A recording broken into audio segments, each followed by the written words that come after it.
I need you to be strong. Like my daughter, please, somebody! The screams are real. Help! The injuries and the blood are not. It's scary for us. I don't want to go down and I don't want to go again. To learn, but we need to learn in this kind of an exercise so that when a real one happens that we're prepared. It seems as if everything but the floodwaters has been recreated for the CERT volunteers. In my real life, I'm an insurance consultant. They are real-life neighbors learning how to manage emergencies. Is that painful? Yes! Count of 3. The drill can get so emotionally raw, Everybody good? Go in there and find out exactly what you can do. Our way to get you some help. it's easy to forget that it's just a drill. She's conscious. She has head injury. Yes, I do. I get enrolled so well that someone had to remind me that the victims are really not victims and they are getting dehydrated. And yes, they can drink water. There's the big, blood. Yeah. On top of all that, organizers throw in twists and turns. Please help! Like a second storm has blown through. Okay. The command center is flooded. Mommy, where's Lexi? A victim cannot be controlled. Mommy! So it's a matter of looking at the environment and seeing what could happen Mommy! and what has happened and what's the best place to be. Mommy!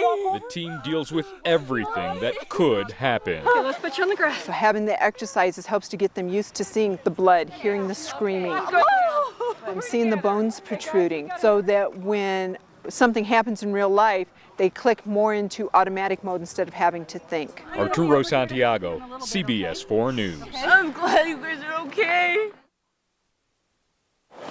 The East High practice field looks a long way from being ready to play, but with practices starting next week, the countdown is on Time to get outside and play. to dig out from all of this snow. I think we're frantic about having somewhere to practice next week. The East High boys and girls lacrosse, soccer, and rugby teams all grabbed a shovel It's hard. and started digging, dragging, I'm gonna dump all the extra snow on the side and try to get it off the field. We're making some progress. It's going slow. The goal is to clear at least half the field. All sports start on Monday, Go get this field dry by day. and we'd like to be on this field.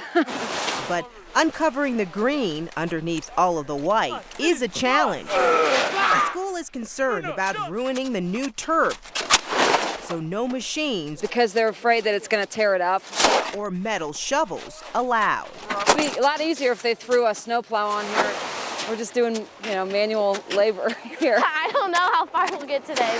At the end of the season, we'll look back on this, and we'll be burning hot in our tank tops, and Erica Lewis, it'll make us laugh, I'm sure. CBS 4 News. Speller, your word is malaria. Malaria. 52 kids sat on stage, Sentence, please. all with one goal in mind: Artichoke. to spell their way to victory INATE.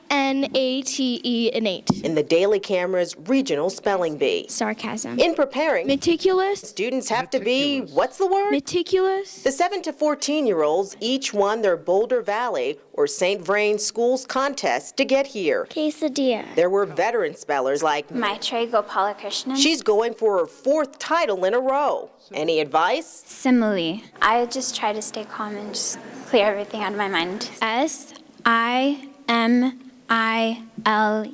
Simile.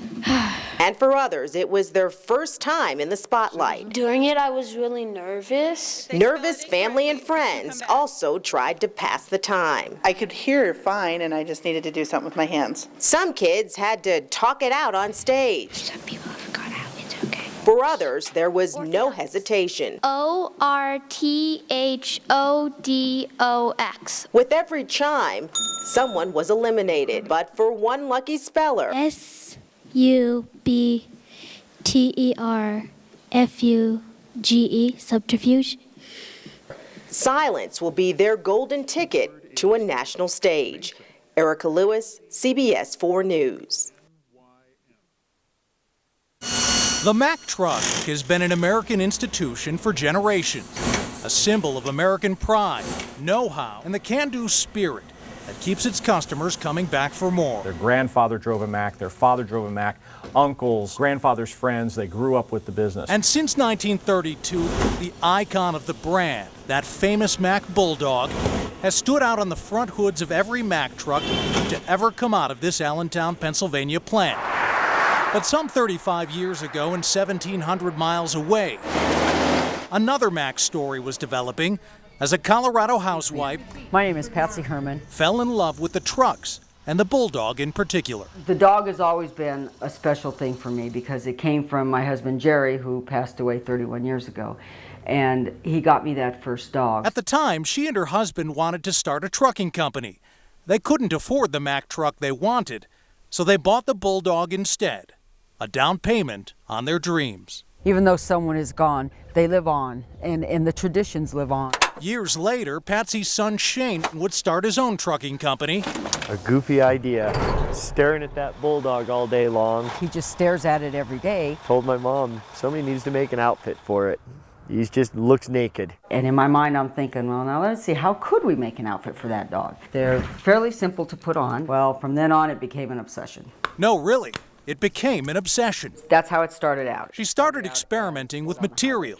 It still had Velcro. Putting together prototypes. There we go. They just grow on you. And instead of counting sheep at night, I mean, I'm counting bulldogs because I'm seeing them so much. It didn't take her long to develop her own line of clothing for the Mack Bulldog. We have Mack Man, and he's the signature, for Mack. And then Jerry Mack is my little black biker guy. And then Ginger Mack is pink, of course. And Johnny Mack he's there to honor the military. The catchy outfit caught more than just the eyes of the truckers who'd seen them. Patsy Herman took her creation straight to Mack Truck's corporate headquarters, where she gave it her best pitch. And to her stunned surprise, they loved it. When you see this outfit on him, he may stand up just a little bit taller. He feels a little bit of pride. So now this Westminster homemaker is a businesswoman with an exclusive contract to sell her clothing line called Mack Duds through catalog and retail outlets like Colorado Mack. She and her son are partners. I've had the idea for years, thought it, and never said nothing or did nothing. When I said it to her, and the next thing you know, boom, there they are. Okay. And once you put an outfit on them, it's going to be hard to be without one, because then they really do look undressed. So next time you see a Mack truck, look for the Bulldog and decide for yourself.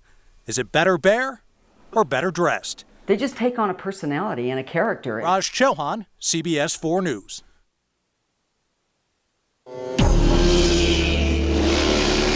It's going to be hot out here again today. It's just awesome out here.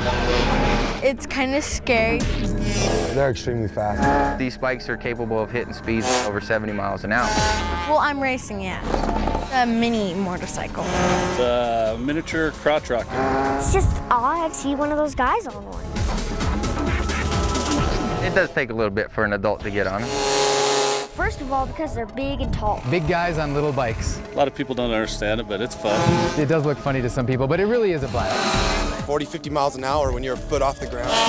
It feels like you're going over 100 miles an hour. Well, being my size, it's scary. It's a good family sport. It really keeps us tight, it keeps us close. Go, go, go! My dad likes to race. The main focus to me is just having fun with the kids. It's good quality time for the children. So we're trying to turn the kids onto this. At school, I like to run, so I thought that this would be a good thing to do so you can go fast. It's inexpensive and it's fun. It's really easy to transport. You don't have to have campers and all that stuff. This is just fun on a family scale. It blows me away how much horsepower these bikes can make in such a small size. It's a thrill. They'll scare the pants off you the first time you get on them. But they are a ton of fun.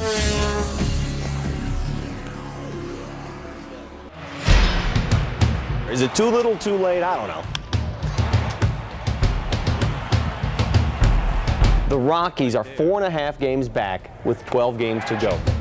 If the Rockies pull off the miracle and somehow land a playoff spot, they're going to remember this game. They're going to remember Todd Helton facing the most fearsome closer in baseball with 2 outs in the bottom of the 9th, and with the crack of the bat, high and deep right field. Get up and get out. Instant euphoria. The Rockies win it. Everybody wants to be here in October. Todd Helton, the walk-off 2-run shot. And nobody's enjoying it more than that guy. The Rockies still have this little bit of a chance to get into the playoffs. Tense, dramatic, kind of baseball you like to see. About this one. Playoff atmosphere. Rockies are hot. They've won 8 in a row. Why not 6 more? This is the opportunity they were looking for. Back come the Rockies. Those resilient Rockies won't go away. Field billboards will get there. Look at this play by Troy Tulowitzki. Tough play here. A lot of speed. He got him. Oh my goodness. Everybody's just excited about having an opportunity to play in some meaningful games. Toward Tulowitzki, another one for his highlight reel. Can you say 11 in a row? They're doing a fantastic job, man. I mean, it's fun to watch these guys, man. They're just 1 game back in the wild card chase. Uh-oh, this ball's hit well to left field. Had more opportunities to keep the run total low, and they got a couple of 2-out hits on me. The Arizona Diamondbacks end the Rockies' 11-game winning streak. It's been a crazy year so far. Maybe the craziness isn't over. Tough loss tonight. Go out and win the next 2 games and see what happens. The Rockies continue to amaze. Friday night, they were effectively out of the playoffs. We'll see how it plays out. There's a lot of things we've been able to hold on to. We're right there. We're close. We've got 1 more day to go out there and work hard, and we'll see what happens. All of a sudden, they're just 1 game back with 1 game to play. Breaking pitch. The Rockies got an outstanding performance from Ubaldo Jimenez. Got him. So we go to the 9th inning. To first. Out at first. He's out. The Rockies are in almost. Rockies didn't pay off. It is now a 1-game season for the Rockies. And we've got a big one in front of us. The thing that everybody's talked about in there is we've got unfinished business. Tulowitzki will score. This game had everything and then some. This guy wants to get to the postseason more than any other Rocky. And this ain't good. 2-run home run. That makes it 8-6 San Diego. This is what you play for. You dream of in spring training, of an opportunity to go to the playoffs. To right field. I mean, it's that time of year. Where it all counts, and we're playing good baseball. It's very exciting. The Colorado Rockies are the National League Wild Card winners.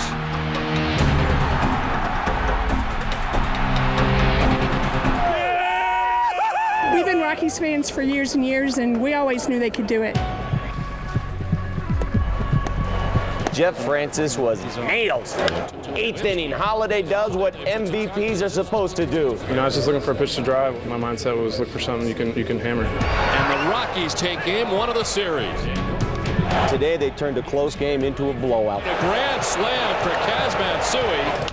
These Rockies just don't know how to lose anymore. We believe we're going to win every game.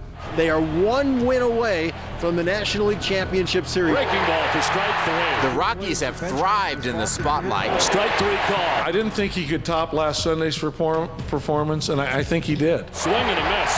Back-to-back strikeouts for Jimenez.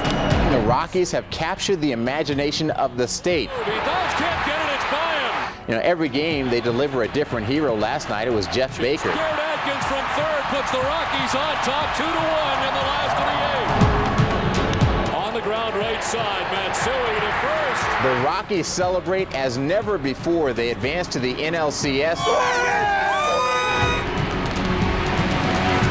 They're on a roll right now. I don't think anybody can stop them. There's a certain air of invincibility about this team. That's going to drop for a hit. There was no doubt that they would win the series opener against the Diamondbacks. And there it is, base hit right field. That's going to score Matsui. Now, big controversy in the 7th inning. Chopper to third. Upton went in hard. And that sparked a near riot in the stands. Some fans littered the field with debris. They ran away with game 1. Off the fence. 18 out of 19 is flat out ridiculous. Close play, he overslides the bag, and that's how the ball game's going to end. The Rockies are only 3 wins away from the World Series right now. Who knew the Rockies had this in them? Hayter strikes out. In game 2, what it took was great pitching. He went, and Reynolds strikes out. Great defense. Diving try, and he caught it. And a bases-loaded walk that drove home the winning run. The Rockies are simply dominating the Diamondbacks. Matt Holliday puts the Rockies on the board and puts the D-backs on their heels. It's 1-0. From that moment, you knew that the Rockies were going to win this game. Vitorial, the 3-run shot, he blows the game wide open. The Rockies a perfect 6-0 in the playoff. After a double by pinch hitter Seth Smith. Two are going to score. 2 outs and 2 on. Swing, fly ball, center field deep. Matt Holliday puts a hurtin' on a Micah Owings pitch and sends it deep into the ponds in center field. It was pure poetry. Check swing roller. For the last out, Eric Burns grounds to Troy Tulowitzki. I always thought you're going to make it here, but, you know, it's tough. So happy because the Rockies are going to the World Series for the first time. I've never been more proud of a group of men than I am these men right here. Well, Rockies fans, for the 3rd time in the last 2 weeks, we got ourselves a champagne shower. The 2007 National League champion, Colorado